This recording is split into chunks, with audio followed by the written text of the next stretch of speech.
In today's episode, we get to talk about Coach Fred Johnson. We get to find out about his experience with the NFL. And also we get to talk about some of the struggles of trying to develop a strong leadership culture. And really, is it our responsibility? Is it our company's responsibility? Let's talk about that. Let's find out. At Initiative One, we're igniting a leadership revolution by helping organizations eliminate the drama, improve decision-making, and win as a team. Join Dr. Fred Johnson on the Leadership Initiative podcast as we uncover insights to maximize your impact and transform your life. Welcome back to the Leadership Initiative podcast. I'm Tony Reale, joined as always by the illustrious Dr. Fred Johnson. Or Hi, should I call you Coach? Maybe that's a better... Yeah, well, a lot of people are calling me Coach, which is kind of funny since I've played 4 downs of football in my entire life. So, but if you want to call me Coach Johnson, you can call me Coach Johnson. I'm sure you've been hearing that a lot lately. I have. And, you talked a lot about it during the think tanks, which if you are not watching our think tanks, you need to join. It's an amazing experience. It's a great collaborative time.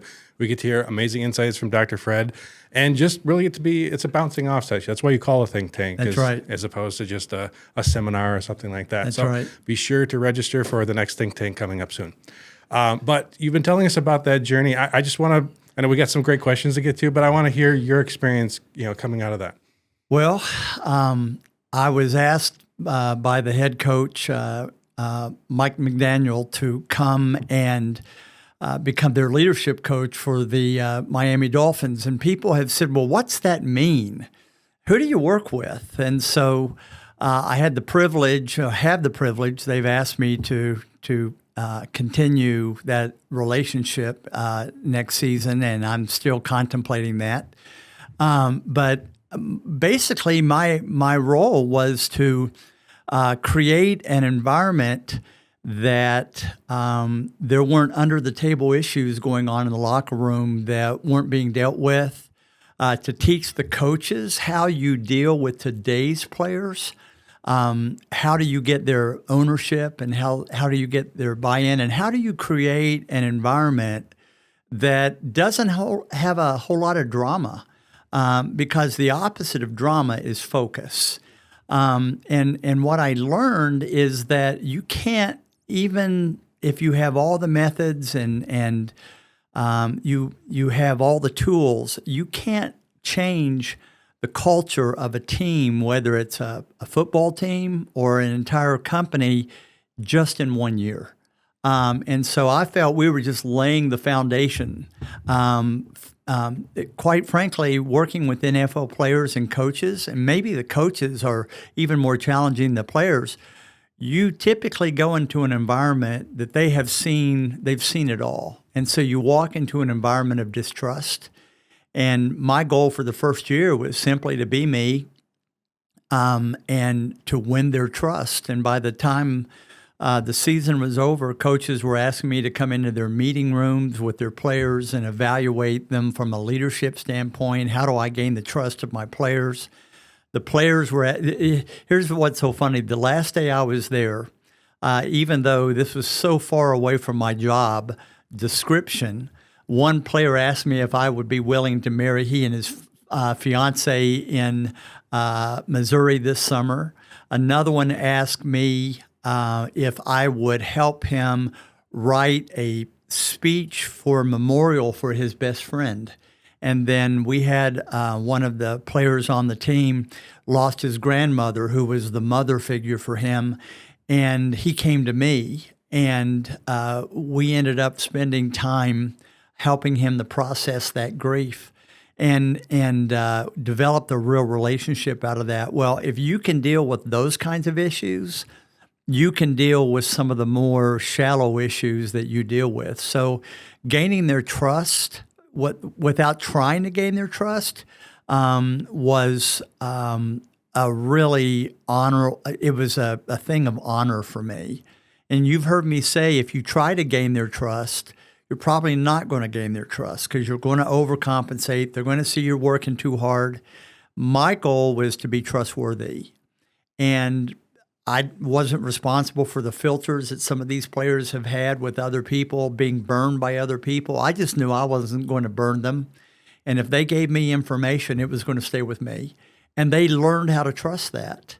And so it really was an extensive relearning of how do you gain trust and influence, so that the players actually want to learn from you instead of feeling that they're being pressed down upon. So that was probably the most enjoyable thing of the entire experience, so over that 5 to 6 month period. So when you're working with, whether it's an NFL corporation or a business, and you know that this is like steering an ocean liner. It's not like we're just going to zip over and everything's going to be great. It takes a while to do that. What's the reaction when people do they understand it right away? Do they start to see it over a period of time? They never understand it right away. They go, "What are you doing? I mean, we see you." What I did, one of the folks asked me, "Do you want an office?" I said, "Absolutely not." And they were surprised because if you have an office, it's a status symbol. But the reality was I wanted to create an environment where I was visible and accessible. And the term is you have to grind with them day in and day out in the mundane things that are 90% part of their day. And when they see that you keep coming back and you keep coming back and you're there, and they see you on the sidelines in the practice field, or they see you in the meal room, they see you outside in the halls, they begin to go, "Hey, he's investing in us." But it was pretty cool. I had one coach who came to me, and a very notable coach, and we became deep friends over time. And he said to me one day, he said, "How did you crack the code?" I said, "What do you mean crack the code?" He said, "Fred, it is very rare that people, number one, who come in from the outside, who are not football coaches, and Fred, let's face it, you have a psychology background, which is a strike with many of these players. You're older, which is a strike. I didn't say I was older. I said I was old. And then, so you have a psychology background, you're older, and plus you're Caucasian. And those are not 3 ingredients for success. And typically, a lot of folks don't succeed. And he said, I watch you walking down the hallways, and I see how the players relate to you, and I see the energy when they see you, they light up and they're coming to you. How did you do it? Because typically the only folks who can do that are, quote, insiders who are coaches. I said, well, number one, I think the reason I, quote, cracked the code is I wasn't trying to crack a code. I just wanted to show these guys genuinely that I loved them, I cared about them, I was interested in their life story, and that's what I would do. I would ask them about their story.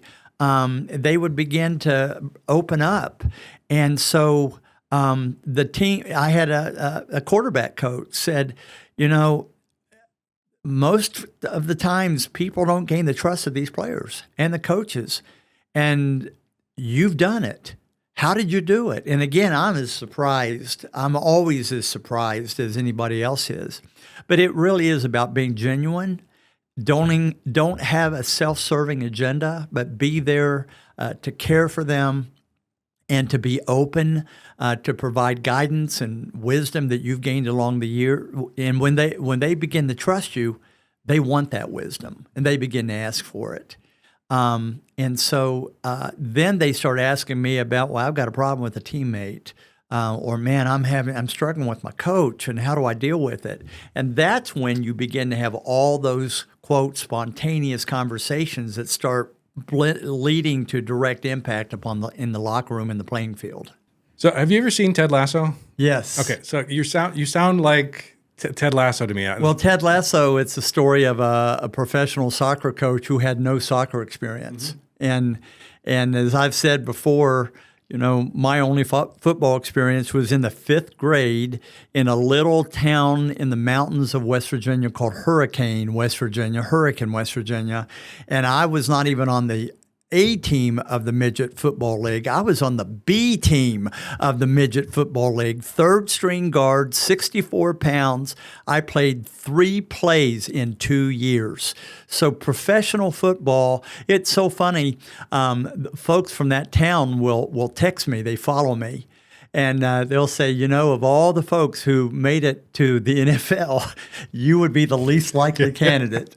And so that's funny. Yeah. Well, there you go, folks. We have our real life Ted Lasso. So. All right, Fred. Well, thank you for updating us on that. But we got more things to talk about today. You know, I wanna get into, you know, we get a chance to hear bits and pieces of the whole leadership program that Initiative One does during your think tanks and in some of these sound bites. But you know, let's rewind back to like the core leadership philosophy that I think you have and that you're trying to instill into a lot of people, because I think as the head of a company, it's really a lot of people that become either CEOs or owners of a company usually start off that way because they had a skill set, they were technically proficient at their job, and then they started slowly building a company and they hired people, and then next thing you know, you're spending more of your time managing people than doing the job that you actually fell in love with in the first place. And a lot of people, they were trained in the skill. They weren't trained in the people management side of things. They trained in the technical side. So how would I describe my leadership philosophy? First of all, I don't describe leadership today as having a position, having a certain office in the corporate structure. I don't describe leadership as being the most knowledgeable person in the room. And you may not, just like I just showed you may have very little idea about the technical side of the organization you're serving. But the philosophy that I have, first of all, there are negative philosophies of leadership and there are positive leadership philosophies. I happen to believe that we subscribe to a positive leadership philosophy, that leadership is about helping people to become the best version of themselves. It's helping people to begin to gain a sense of when they have their highest level of impact in the world, using their gifts in the widest, deepest way, and gaining joy and meaning and contentment along the way. But ultimately, leadership is not to lead oneself, even though to lead others, you must lead oneself first. But leadership is ultimately about helping other people find the direction. I call it the magic square inch. That segment in their lives, that if they would focus on that little area of focus, that's where they would have their greatest impact, that would impact the lives of others in ways that others begin to find their sweet spot, that others begin to rise above their fear of change, and they begin to embrace change, not only for themselves, but for their organizations. And so I see leadership as being able to influence people so that they will begin to make choices for themselves to grow, to get better, to improve, to impact in a way that is bigger than themselves. Let me ask you this, as we talked about with businesses and, how much of it should it be the responsibility of your workplace, of your job, of your boss to create an environment for you to grow and find purpose and fulfillment? Is that a workplace's responsibility? Well, it is the workplace's responsibility, but I also believe it's the senior leader's responsibility. When I talk with senior leaders, I tell them that they have some non-negotiables that are a part of high-level executive thinking and behaviors. One is they have a responsibility to create and to protect the culture of the organization. And what I mean by the culture of the organization is how do people experience that organization? When they experience that organization and how they were treated by the people in that organization, do they go, man, I love dealing with them. I want to deal with them for the rest of my life. It's so easy. It's all the culture is also how you feel about going to work on Monday. If you can't wait to go to work and you're excited to go to work because of your colleagues and the things that you've been asked to do, and you feel part of something greater than yourself, you can't wait to come to work. That's culture. Culture is also, I can't stand this place, and I cannot wait till Friday, and I don't want anybody to ask me to do one more thing. I already have more than enough on my plate. I just want to do a job and get out of here. That's culture too. It's the responsibility of the senior leader to create that culture and to begin to help others around him or her to create that culture. But ultimately, certainly, maintaining the culture is the responsibility of all of us. But it starts ultimately with the focus of the leader that I cannot obtain great results if I do not have an environment where people feel safe, where they can express their ideas, where they're not afraid to make mistakes, they're not afraid to take initiative. They're not afraid to think outside of the box. They're not afraid to challenge the status quo or even the thought processes of those who they report to. And when they're in an environment like that, the research shows, and my research shows, that's a best practice environment where you're going to get the very best out of your people. So culture, my key mentor many years ago, Dr. Rosetta Riley, once said to me when she was helping to create the whole lean process in Japan, she said, you can have great processes, but if you have processes that are really fine-tuned here, but you have a culture where people have to wear a mask when they come to work and they can't be their full selves, if this is the culture, the processes will begin to degrade down to fit the ceiling of the culture. So the peak of an organization's potential is not process. That's a tool to get you there. The peak of an organization's potential is the culture, the level of buy-in, the level of ownership that the people have about what they do and who they are in those company headquarters.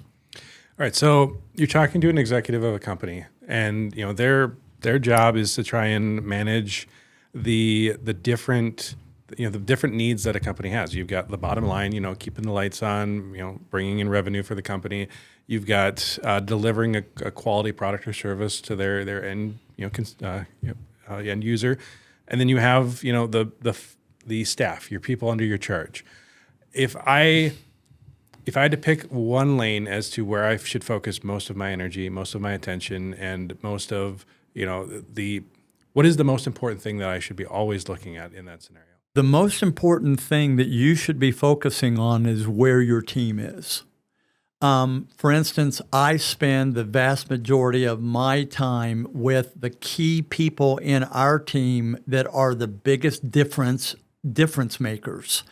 If you're the supervisor and you're 3 or 4 levels away from the executive suite, your highest responsibility is to create a team that mirrors the values, that mirrors the non-negotiable priorities of the organization. So you always focus first on the team that's closest to you, that you have a direct impact over their production, how they behave as a team, what is the environment in that room where that team is.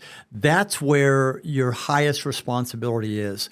working closest to the team with you that you have the highest level of, quote, control in the impact of how they produce and the things that they do.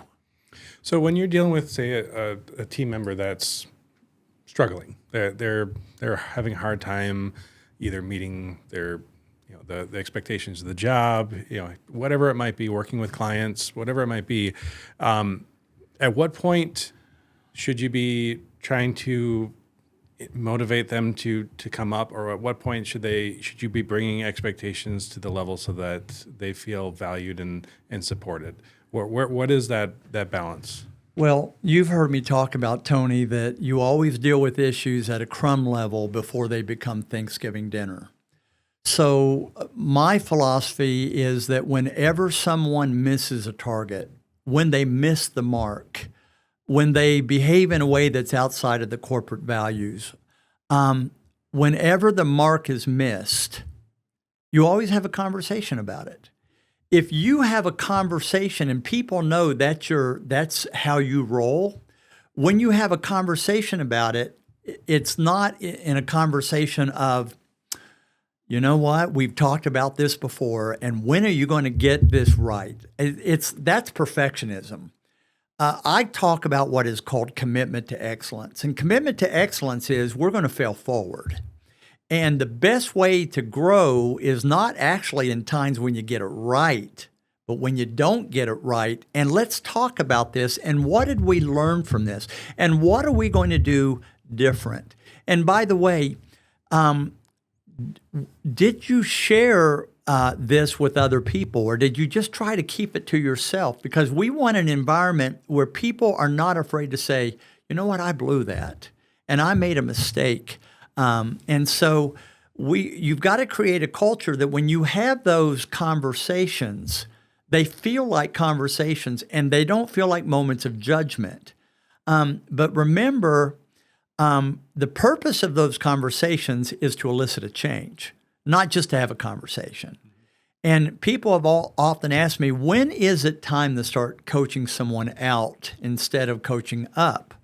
Well, there are several things I look for. Number one, if you keep having the conversation and you keep getting the same results, that is proof that they're not either capable, or they're not listening, or they're not receiving your guidance. Second is there a chronic sense of defensiveness?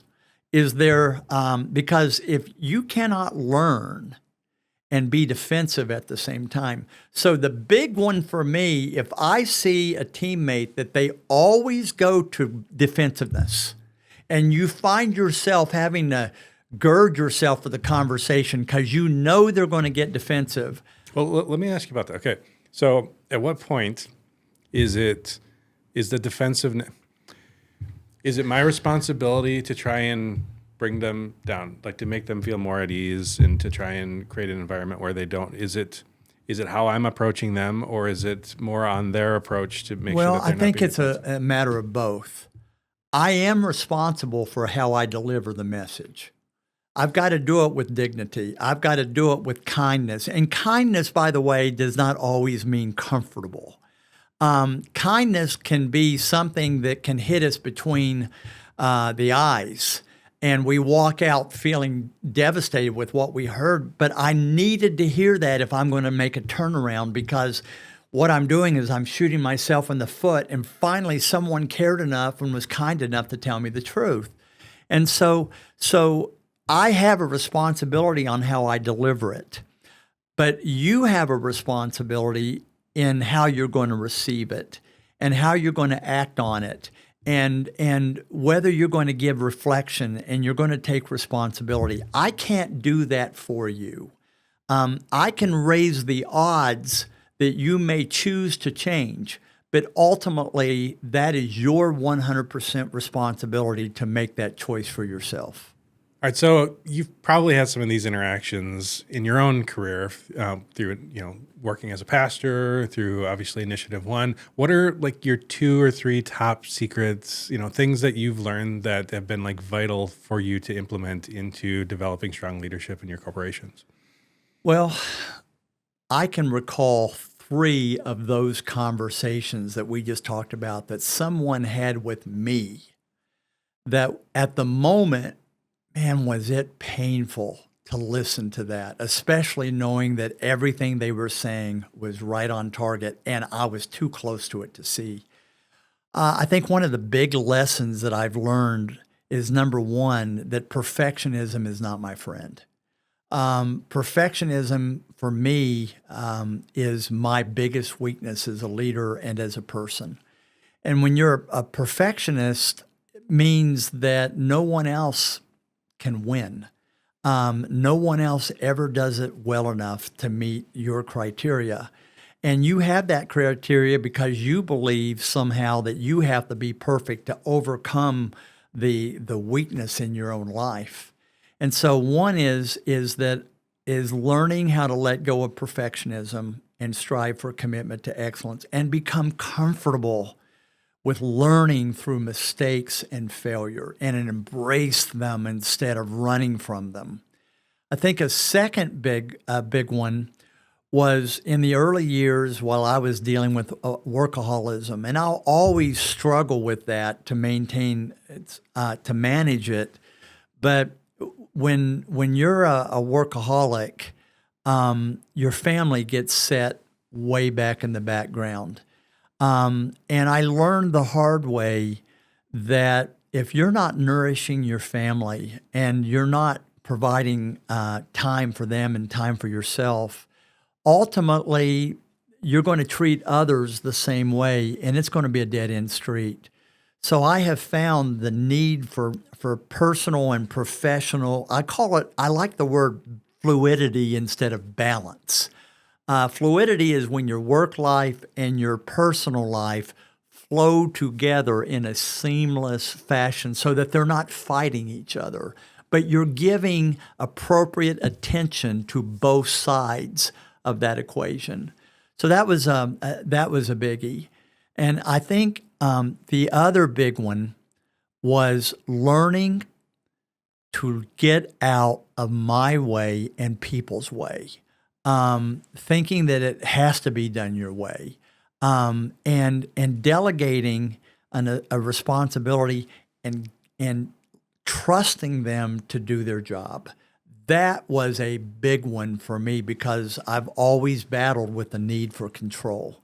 And I found that our company started soaring when I started getting out of the way and letting people do their jobs. Awesome.